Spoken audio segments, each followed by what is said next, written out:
ये है, ये यहाँ देखो सब, पहले देखो ध्यान से, ये है पृथ्वी, ठीक है। पृथ्वी के चारों तरफ कौन चक्कर लगा रहा है? चंद्रमा। और चंद्रमा के चारों तरफ सूर्य। कौन चक्कर लगा रहा है? सूर्य। समझ रहा है ना? तो यहाँ देखो ये है पृथ्वी, है ना। पृथ्वी के चारों तरफ कौन चक्कर लगा रहा है? चंद्रमा। कौन चक्कर लगा रहा है? चंद्रमा। और चंद्रमा के चारों तरफ सूरज। कौन लगाता है? सूरज। ये सूरज जो है चंद्रमा के चारों तरफ। समझ रहा है? अब देखो ध्यान से, अब पूर्णिमा कैसे होता है कि नहीं, वो कैसे हम बताते। देखो ध्यान से, जब ये चंद्रमा, देखो ध्यान से, ये सूर्य यहाँ आ जाएगी, फिर यहाँ आएगी, यहाँ आएगी, यहाँ आएगी, यहाँ आएगी, यहाँ यहाँ यहाँ यहाँ यहाँ। समझ आ रहा है? अब देखो ध्यान से, जब सूर्य इस तरह से ऐसे ऐसे रनिंग करेगी, है ना, तो सब समय अलग अलग होगा, है ना। यहाँ आएगी तो इतना दिखाई देगा, है ना, तो हम लोग को कम दिखाई देता है ना।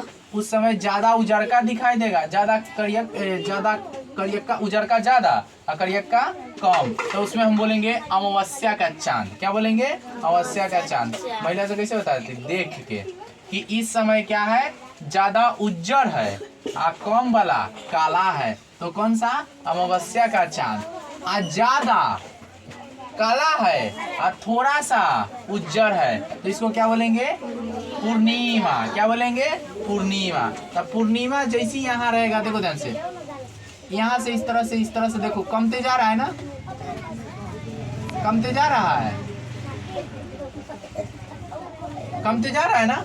इसी तरह से चंद्रमा चारों तरफ क्या करता है? चक्कर लगाता है। क्या करता है? चक्कर लगाता है। देखो ध्यान से, इस बार यहाँ देखो, चंद्रमा ऐसे सीधा चमक रहा है ना, फिर इधर जाएगा तो इधर कम चमकेगा, फिर इधर कम चमकेगा, इधर कम चलेगा, इधर कम चलेगा, इधर कम चलेगा। तो हम लोग को ना कभी कभी चंद्रमा इतना दिखाई देगा, हंसुआ की तरह दिखाई देता है, कभी कभी पूरा दिखाई देगा, इस तरह से दिखाई देता है, कभी कभी इस तरह से पूरा दिखाई देगा, दिखाई देता है ना। तो यही हम लोग जब पूर्णिमा के चांद रहेगा, पूर्णिमा के चांद रहेगा, तो उस समय करियक्का ज्यादा, उजरका ज्यादा, उजरका कम दिखेगा, उजरका कम दिखेगा, उजरका कम दिखेगा। अरे ऐसे चंद्रमा रहता है ना, है, तो ये जो उजरका है ना, ये वाला, यहाँ देखो, ये दिख रहा है तुम लोग को, यहाँ पे देखो, ये वाला ये दिख रहा है। अगर इस तरह से है तो हम बोलेंगे अमावस्या के चांद। क्या बोलेंगे?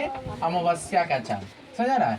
अगर इस तरह से है, इस तरह से, इस तरह से है, अगर काला ज्यादा है, काला ज्यादा है,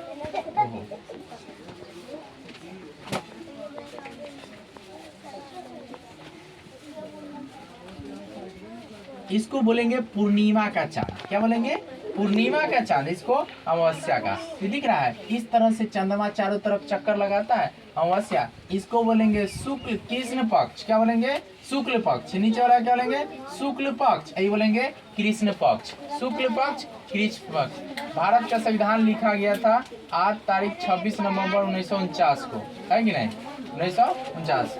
अब देखो ना, सॉरी 50 ना, अब देखो लिख के तैयार हुआ था मेरा 49 को, 49 को लिख के तैयार हुआ था, लेकिन उसमें लिखा हुआ है 14 दिन शुक्ल पक्ष बीतला के बाद, 14 दिन शुक्ल पक्ष बीतला के बाद। जब ये शुक्ल पक्ष 14 दिन बीत गया था ना, उसके बाद। समझ रहा है? तो हमारा संविधान कब लिख के तैयार हुआ था? जब लिख के तैयार हुआ उसी समय 14 दिन शुक्ल पक्ष 14 दिन बीता था, उसके बाद मेरा संविधान तैयार हो गया था। सारा बात उसमें लिखा हुआ है किताब में, है ना। ये हो गया पृथ्वी। तो पृथ्वी के चारों तरफ कौन चक्कर लगाता है? चंद्रमा। अब देखो बहुत ध्यान से, हम इधर सूरज बना के बता दिए, तो यहाँ अगर सूरज है, अगर इधर से चमक रहा है तो चंद्रमा यहाँ है, तो कौन सी? अमावस्या के चांद। चंद्रमा यहाँ है तो पूर्णिमा का चांद। यहाँ पे चंद्रमा अगर इधर से सूर्य नच के ऐसे ऐसे ऐसे आकर के अगर यहाँ आ गया, तो इसको क्या बोलेंगे? पूर्णिमा। यहाँ पे क्या बोलेंगे? कृष्ण पक्ष। क्या बोलेंगे? कृष्ण पक्ष। ये वाला शुक्ल पक्ष। समझ आ गया ना?